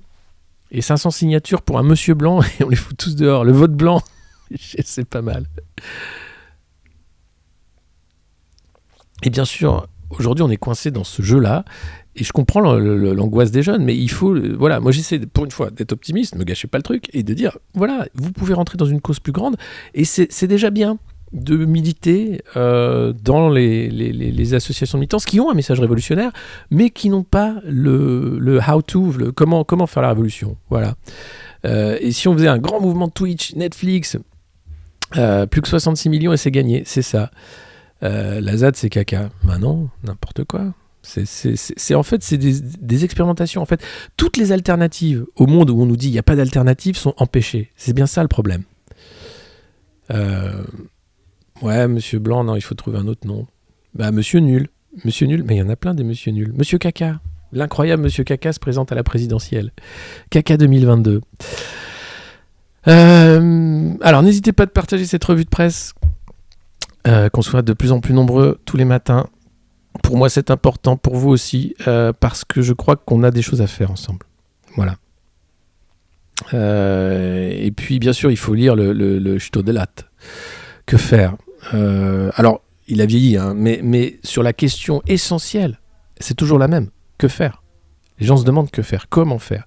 Et ce petit manuel de la révolution du XXIe siècle, il n'est pas encore écrit. Alors, il y a l'excellent David Graeber hein, qui a beaucoup écrit sur la dette. On a la façon de décrypter l'énorme supercherie qu'est notre monde actuel. Mais on n'a pas les moyens de le changer. Pas encore aujourd'hui. Mais oui, ça va, 6 secondes. Vous engueulez pas sur le chat, je vous vois que vous êtes en train de vous engueuler, faut pas. Non, ouais. Bienveillance, on a dit. Bienveillance et piste aux étoiles. Allez, non mais c'est l'éco-anxiété là, ça vous va pas, c'est pas bien. C'est un mauvais thème ça. Allez les jeunes, on se remonte les manches et on fait du miel avec Arnaud. Hein, non, je déconne. Là, le plan secret pour Macron, putain. Vous étiez pas prêts, hein. Moi non plus. Mais en fait, c'est pas moi qui décide. Hein. C'est le Figaro cette fois. qui nous parle du plan secret pour la campagne de 2020. Qu'est-ce qu'il va faire le président, le meilleur président? C'est incroyable, le président Macron. Alors, il a un plan secret, le président Macron. Son plan secret, c'est... Alors non, c'est pas le Figaro Magazine, pardon. Il n'y avait rien dans le Figaro Magazine. J'ai essayé. Hein. Ils ont fait une couverture sur Hidalgo. Bon, tu fais oui, c'est nul. Bon, d'accord. Hidalgo, le fiasco. Ok. Alors là, par contre, ça vaut le coup. Hein. Donc là, la campagne secrète de Macron. Secrète ? Tu nous prendrais pas un peu pour un concon quand même, hein? Un petit peu. Les troupes du président s'activent en coulisses pour préparer sa candidature. Guérini lance la nouvelle grande marche de LREM. La République en marche accélère sa campagne. Son patron, Stanislas Guérini, a inauguré jeudi à Reims, Marne et Metz, en Moselle, la campagne de terrain du parti macroniste. Cette opération, intitulée « 5 ans à l'écoute », rappelle la Grande Marche de 2016, prélude à la déclaration de candidature d'Emmanuel Macron. Il s'agit de défendre notre bilan et de mener un travail d'écoute pour déceler ce que l'on aurait pu faire mieux. Déjà, tu aurais pu éviter d'éborgner des manifestants, de leur arracher les mains, de foutre 10 000 personnes en garde à vue. Tu aurais pu éviter de pousser toute une partie de la population dans l'ultra-précarité avec la réforme de l'assurance chômage, par exemple. Maintenant, il faut avoir travaillé 6 mois pour avoir droit au chômage, c'était 4 mois avant. Tu aurais pu éviter de faire la réforme des retraites à coup de 49.3. Tu aurais pu aussi gérer la crise du Covid autrement qu'en enfermant les Français et puis en leur donnant des mini-trucs de liberté et puis en gouvernant avec un gouvernement... sous le régime de la loi sanitaire d'exception. T'aurais pu arrêter de prendre les Français pour des cons. En fait, t'aurais pu arrêter. En fait, t'aurais juste pu dire pardon. Et puis partir par la petite porte. Voilà, ça aurait été bien. Mais visiblement non. Le député de Paris, accompagné de militants et d'élus, tracte en main à vanter le bilan exceptionnel du chef de l'État auprès des habitants. Son tour de France devrait le mener dans une dizaine de départements d'ici à la fin de l'année. Alors, c'est après la Grande Marche, qui était invisible, hein. Bonjour. Ah non, les témoins de Jéhovah. Mais non, on est pour eux. Ta gueule. Mais c'est pour le président Macron. Tais-toi. C'est bientôt Halloween. Vous allez sortir vos petits costumes de jeunes avec Macron. Alors, c'est simple, hein, c'est costard étriqué, petite cravate et le petit tract 50+. Et là, des bonbons, vous allez en avoir. Hein. Treat the dead, des bonbons ou la mort. Alors, Halloween, bien sûr, c'est pas français, mais bon, tu crois qu'En Marche, c'est français ? Donc, tu peux le faire. Non mais c'est ça, les mecs, comment ils peuvent défendre un bilan qui n'existe pas ? Enfin, un bilan négatif, catastrophique, une dette qui explose. Là, t'as l'inflation. Alors Christine Lagarde dit non, c'est pas grave. Mais si, c'est super grave. Mais non, mais c'est pas grave. Mais si, c'est grave. Madame Lagarde, c'est très grave ce qui se passe. Mais non, mais c'est pas grave. Et ils reviennent avec le coup 5 ans à l'écoute. Ah, parce que t'as passé 5 ans en fait à dire, bien sûr, nous, alors déjà ils font la grande marche pour te demander qu'est-ce qui va pas, Madame Michu. C'est pas de la tête, moi. Vous voulez que je fasse la CLG. Bon, je vais vous remplir ça, vous allez voir. Vous vous rappelez ces scènes là où Macron remplissait les trucs pour les retraités, non mais et là ils nous font 5 ans à l'écoute. Voilà. Alors l'opération a un go officiel, hein, ça y est, c'est au sommet de l'État, c'est parti. Et puis la maison commune, vous savez, cette fameuse maison commune où ils vont dissoudre l'AREM, puisque c'est un parti qui n'existe plus, dans une maison commune. Alors ça c'est la vieille esbrouffe, hein, tu changes de nom, UMP, les Républicains, le PS en marche, la maison commune. C'est cette lente filature du pire vers l'enfer néolibéral qu'on nous propose. Les grandes manœuvres s'accélèrent, le rapprochement entre la République en marche et le mouvement démocrate, le MoDem, serpent de mer dans la majorité, devrait voir le jour selon l'échéance annoncée, soit d'ici à la fin de l'année. Selon les informations du Figaro, François Bayrou l'a lui-même indiqué à quelques-uns de ses proches mercredi. Il souhaite lancer cette maison commune le 28 novembre. À l'occasion d'un événement fondateur, lors duquel serait ratifiée une charte de valeurs communes. Il prévoit d'ici là un congrès de son parti pour en amender les statuts. Alors, le MoDem vient déjà de faire un truc de rentrée, ils étaient 17 téléspectateurs en ligne. Hein. Dans la salle, ils étaient 50. C'était toute la famille de François Bayrou, des mecs qui étaient venus parce qu'il y avait à manger et à boire gratos. Et c'est ça qui fait la politique en France. Et après on dirait, mais c'est populiste, c'est machin, vous pouvez pas... C'est dingue. J'en peux plus. Bah ouais, c'est grave. Hein. Larem.com est dispo. Ouais, vaut mieux pas l'acheter. J'entends ce que vous dites. 50 plus à l'écoute. 50 plus, c'est dingue. N'hésitez pas, bien sûr, à partager cette revue de presse du monde moderne. Parfois un chat passe. Parfois un ange passe. Parfois un moment de gêne passe. Rarement. Il n'y a pas trop de gênance dans cette revue de presse. C'est ça que j'aime bien parce que c'est assez cash, tu vois. C'est pas comme quand Macron, il fait « Allez !» Haute santé, Et là, tu dis, oh, putain, c'est super gênant. Là, il n'y a pas trop ça. Ça va, je pense qu'on tient le truc. 5 ans d'écoute et de caméras de vidéosurveillance de plus. 5 ans de violence de plus. On va pas dire non. 5 ans de maltraitance de plus. Merci, président, le meilleur président. Regardez, eux, ils sont prêts pour 5 ans de plus. Ça, c'était le déplacement lundi de Macron. Regardez ce petit bonheur à voir le président. Regardez comme ils sont heureux, béats même. Regardez. Il est en transe, lui. Oh, c'est le président. C'est le président. Qu'est-ce qu'il est beau, qu'est-ce qu'il est beau, le président Macron. Il est énergique. Mon Dieu. Bon, pendant ce temps-là, je parlais de l'éco-machin, l'éco-terreur, non, l'éco-anxiété. Bon, il y a de quoi être éco-anxieux. Hein. Là, c'est les 10 sites classés devenus des émetteurs nets de CO2. C'était anciennement des forêts qui captaient le CO2. Maintenant, elles en émettent. Le problème du réchauffement climatique, c'est qu'à la fin, on ne pourra plus respirer l'air. Il sera irrespirable. Ou il faudra s'adapter, il faudra devenir des petits êtres un peu flétris qui vont respirer du CO2 plutôt que de l'oxygène. Ça risque d'être compliqué. Ou alors les riches pourront s'acheter de l'oxygène sur leur bateau, dans des zones à oxygène positive, et les pauvres vont crever, voilà, comme d'hab. C'est magique.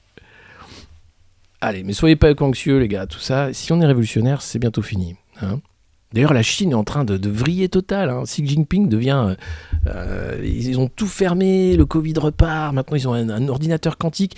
On ne sait pas ce qui va se passer, mais je pense que ça va encore venir de Chine. Tu vois, un gros truc genre Wargames. Genre, c'est l'ordinateur qui a envoyé l'ogive nucléaire. Aïe, à la boulette. Qu'est-ce qu'on fait ? Qu'est-ce qu'on fait ? 1, on dit que c'est pas nous. 2, on dit que c'est pas nous. Et 3, j'ai jamais entendu parler d'ogive nucléaire. Salut, il y en a qui arrivent maintenant. Bienvenue, c'est la revue de presse du monde moderne. C'est tous les matins ou presque à 9h. C'est gratuit, vous pouvez nous suivre sur Twitch. Plus on est de fous, plus on rit. Vous pouvez vous abonner, vous pouvez partager le lien de ce stream sur vos réseaux sociaux. Et puis vous pouvez aussi rien faire, hein, éteindre et aller vous recoucher parce que c'est vendredi et franchement c'est plié les gars. Ça sert plus à rien tout ça. Non, je rigole.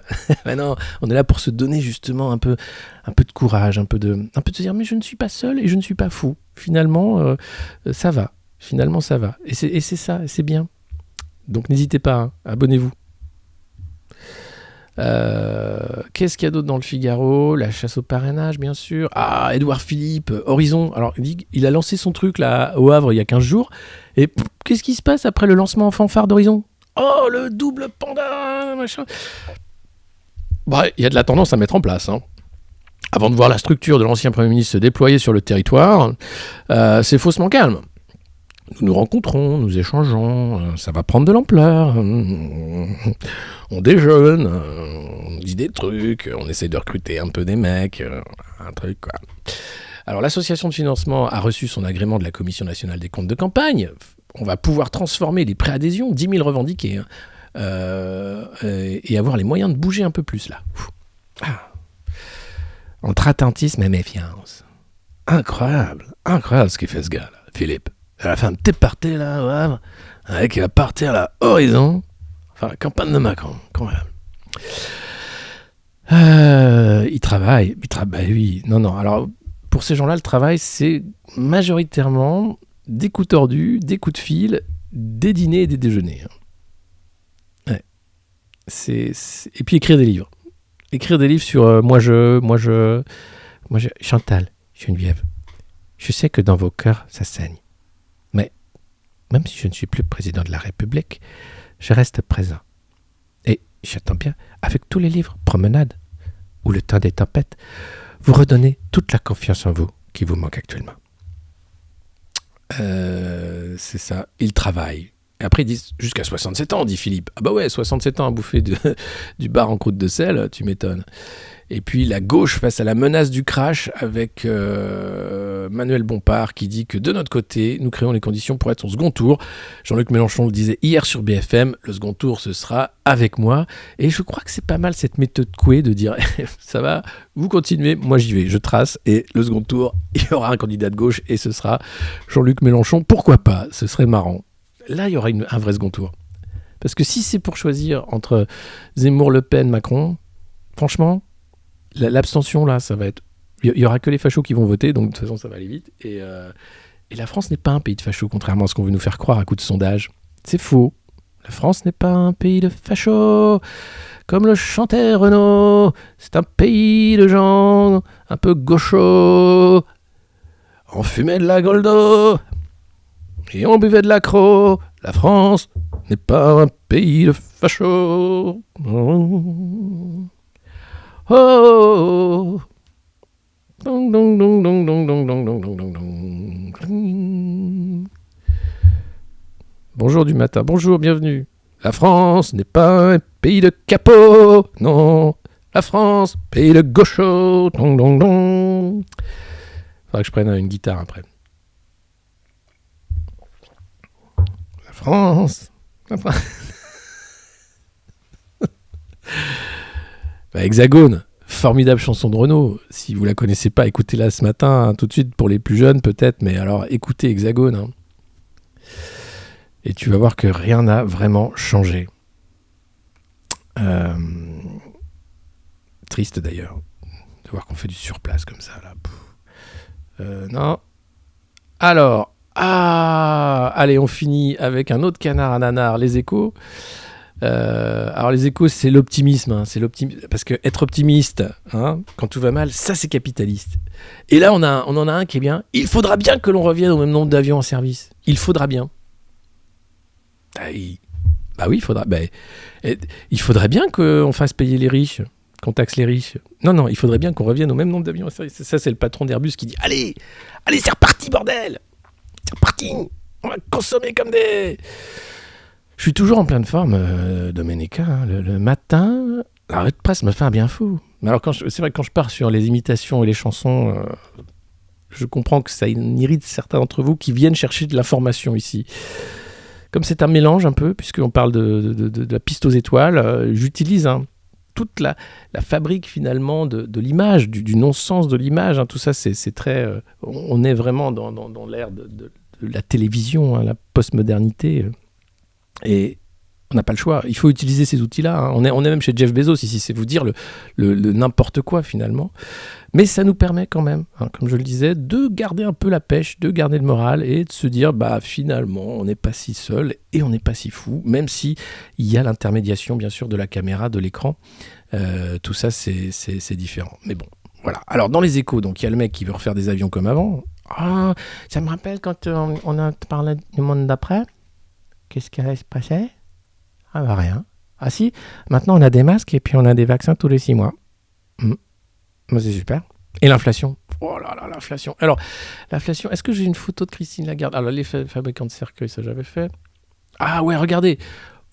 Ça, tu dis que vraiment, c'est parti pour être longtemps la merde. Il y a quand même l'innovation scientiste. Un mec qui s'est dit, tiens, on va faire un micro-diffuseur clipsable qui parfume les masques. Des petites gouttelettes de parfum que tu peux mettre comme ça, comme ton masque fait que tu sens que tu pues de la gueule. Là, ils se sont dit, non, on va faire un truc comme vous allez avoir le masque tout le temps. Et dès l'âge de 5 ans, on va le parfumer. Puis bientôt, tu auras des petits clips avec du CBD aussi, tu vois. Tu vas avoir des trucs. Et là, tu te dis, stop, je ne veux pas de ce monde-là. Non, stop, on arrête tout de suite. Et là, t'as des mecs qui font, t'as des start-upers, ils disent, j'ai une super idée, c'est un petit truc pour que tu pues pas de la gueule dans ton masque. C'est super, t'as pas un truc pour qu'on enlève le masque plutôt ? Non, t'es con, c'est génial. Le championnat du monde de la connerie est lancé. Je crois que là, on a quand même un des top 3. Vous avez le choix entre le petit clips pour sentir bon du masque ou l'élastique à chibre du monde moderne. Vous choisissez quoi ? L'élastique à chibre, évidemment. C'est dingue.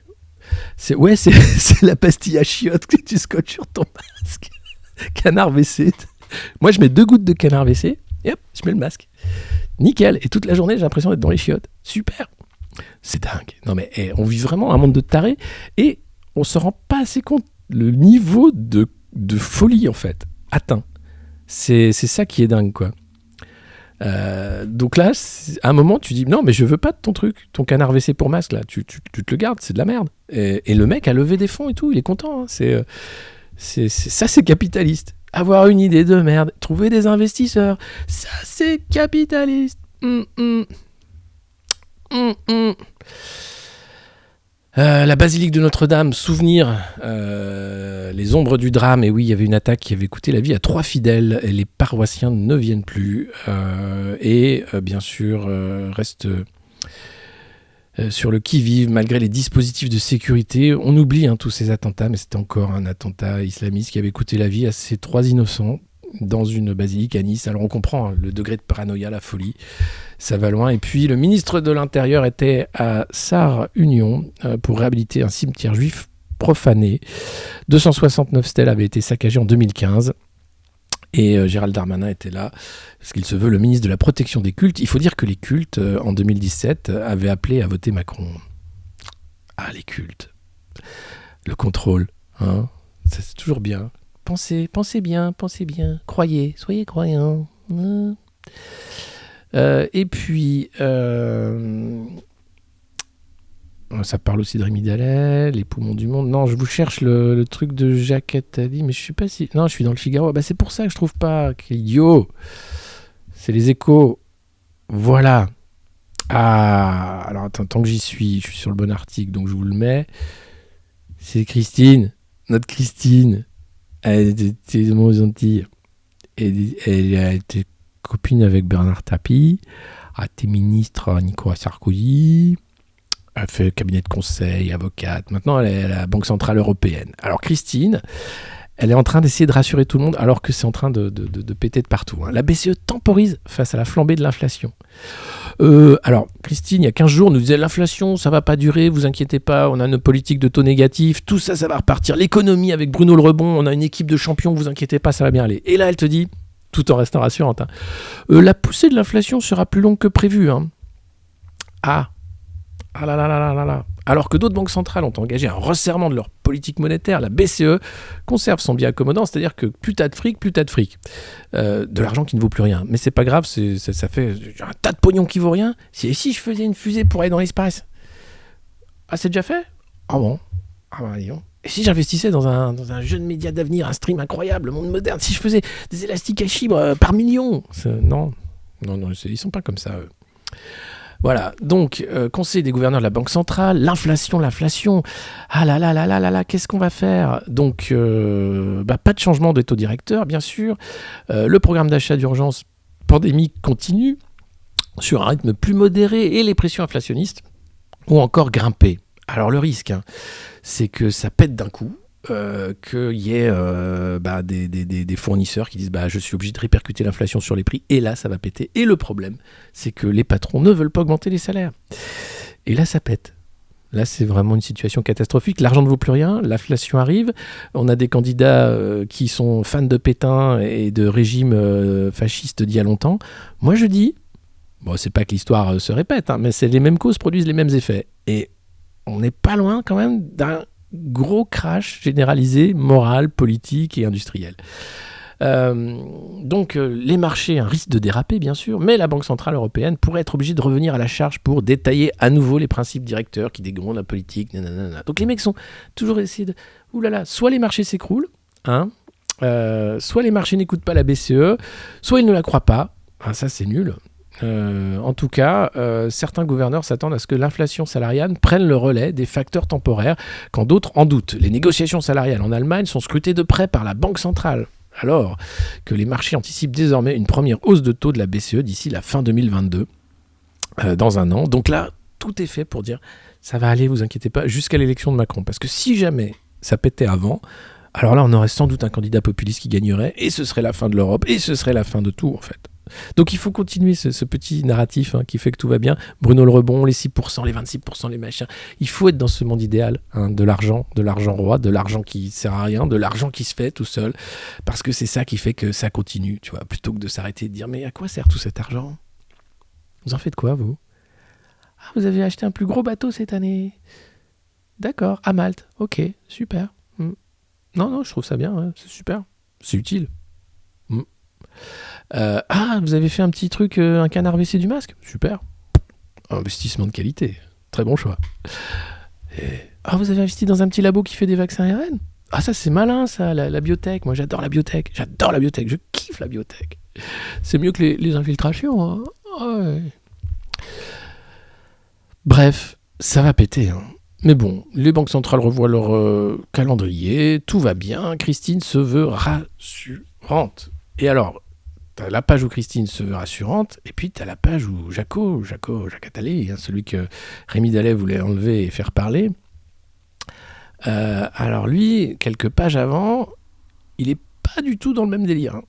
Pas du tout. Je vous retrouve le truc, excusez-moi. C'est plus compliqué. Ah là là, il y a tellement de pages dans les Échos. Il y a beaucoup de pages. Hein. Sodexo affine le profil de son futur capitaine. Oh. Sanofi dope ses ventes grâce au Dupixent. Alors, ils n'ont pas de vaccin, mais ils ont du Dupixent. Je vais y arriver. Je vais trouver. Ne vous inquiétez pas. C'est la revue de presse du Monde Moderne. Jusqu'ici, c'était quand même sur un rythme soutenu, assez incroyable. Là, je cherche. Ah, le voilà. La hausse des prix sera brutale. Jacques Attali. Donc pas du tout raccord avec Christine. Hein. Tout se prépare pour qu'une très forte inflation se déclenche brutalement. Une inflexion de la hausse des prix qui passerait en un an de 2 à 8 ou 10%. Eh oui.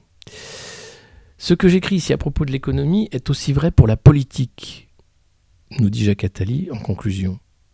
On n'est plus très loin, en France comme ailleurs, d'un possible changement institutionnel radical, d'une véritable discontinuité démocratique. On ne peut plus dire qu'on n'aura pas été prévenu. Donc là, à demi-mot, Jacques Attali nous dit qu'on va rentrer dans un régime totalitaire. Enfin, un régime non démocratique.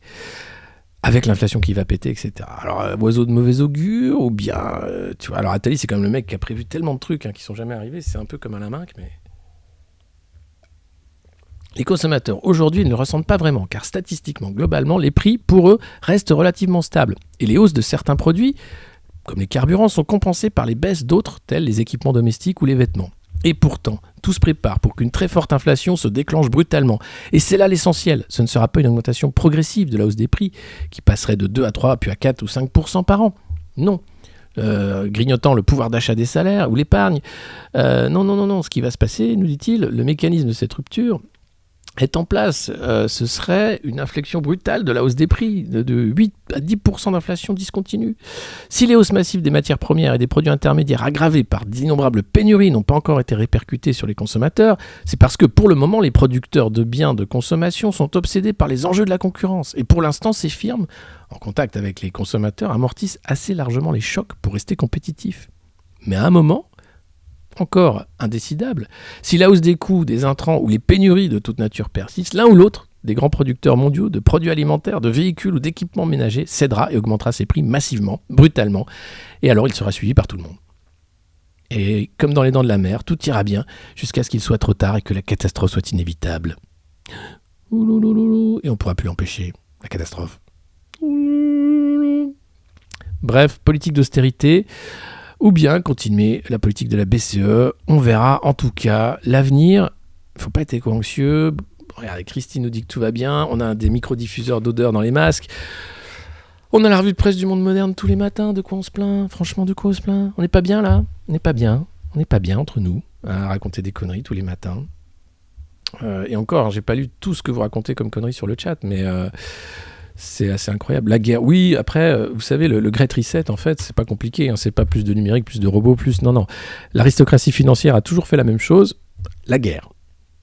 Quand ça pète, quand il n'y a plus moyen de faire de l'argent avec du faux argent, c'est la guerre. Et c'est pour ça que je vous dis, avec le saut quantique chinois, c'est oh, on n'a pas fait exprès, on a balancé l'idéologie, on n'a pas fait exprès. Ah, la boulette. Ah, mais puisque c'est ça, c'est la guerre. Alors, si jamais c'est la guerre, les gars, j'ai un conseil, hein. Quel que soit votre âge, n'y allez pas. Vous touchez pas une arme et vous n'y allez pas. C'est eux qui font la guerre. On les met à Davos, on leur file des matraques, des massues, des trucs avec des clous rouillés, et hop, on fait Squid Games, mais avec les richoux. S'il y a la guerre, vous n'y allez pas. Hein, faites-moi cette promesse sur le cœur. Tous objecteurs de conscience, ils seront bien emmerdés. Quand tu vois que l'Europe a été capable d'envoyer des générations au charnier 14-18, en fait, c'est la fin de l'histoire des pays européens, des nations, parce que quelques richoux n'étaient pas d'accord entre eux, et qu'on a été capable d'envoyer des gamins de 17 ans se faire massacrer sous un déluge d'acier fondu. Quelle civilisation ? Comment un Zemmour peut défendre une civilisation pareille ? Qu'est-ce qu'on a à défendre ? Allez relire si vous passez devant un monument aux morts, les noms et les âges des gamins. Et après, regardez-vous et vous dites « Ah, je suis héritier de ça ». Et vous comprendrez pourquoi ça va mal depuis. Ce suicide-là, il s'est jamais terminé en fait. Donc s'il y a la guerre, vous touchez pas une arme, vous y allez pas. Et d'ailleurs, les grands pacifistes, Jaurès, il s'est fait buter. Et vous savez quoi, son meurtrier, il est jamais allé en tôle. C'est un patriote. Donc voilà, écoutez les pacifistes, achetez des élastiques à chibre, ne touchez pas les armes, ne tentez pas des coups d'État si vous n'êtes pas prêts. Pour la révolution, par contre, ça on peut parler. Ça c'est important, la lutte des classes. Hein. C'est pas anodin ce qui se passe. Effacé de partout. Julian Assange, effacé de partout. La lutte des classes, effacée de partout. La violence de la société, effacée de partout. Oui. Il n'y avait rien à défendre. Les fourches, on peut. Les fourches, on peut. Pour biner son jardin, ça, on peut. En tout cas, voilà, c'était la dernière revue de presse de la semaine. Je suis désolé, cette semaine, il en a manqué 2. Et la semaine prochaine, il en manquera sans doute, puisque lundi est férié et je ne pense pas être disponible. Et il y aura d'autres matinées, j'espère, où Antoine pourra être là pour vous, pour nous, pour tout ce bien-être. En attendant, entre la piste aux étoiles et quelques messages de bonheur, merci Adrinosaure, merci à vous tous d'avoir été si nombreux ce matin. J'espère que la semaine prochaine, on sera plus de 500 tous les matins. N'hésitez pas bien sûr à partager ce stream du monde moderne, à vous abonner via Prime, via Twitch, à mettre des pouces bleus sur les replays sur YouTube. N'hésitez pas à en parler autour de vous, à dire combien cette revue de presse, elle est bien, parce qu'elle vous fait gagner un temps fou. Derrière, vous pouvez éteindre la télé, éteindre la radio, éteindre Twitter. Je crois que vous avez tout ce qu'il vous faut pour comprendre que ça va mal, mais c'est pas grave. Et puis que je vous donne rendez-vous, alors peut-être pas lundi comme je vous le disais. Donc prenez sur vous et je vous souhaite un bon week-end, prenez soin de vous, un bon vendredi. C'est déjà fini, bah oui, mais ça commence à 9h, il est quand même 10h30, faut aller bosser après. Et puis on passe du rire aux larmes. C'est quoi la télé ? La télé c'est ça en mieux. Et j'espère bien qu'on va faire péter cette revue de presse encore plus loin et toujours plus haut, hein, tel une fusée de Jeff Bezos, le patron de Amazon, qui est patron aussi de Twitch. C'est assez incroyable. Donc n'hésitez pas à vous abonner, bien sûr, ça c'est super important, les pouces bleus aussi, les relais de bouche-oreille, super important aussi, et puis continuez à faire ce que vous faites, prenez soin de vous et de ceux que vous aimez. Voilà, allez, ciao et bon week-end.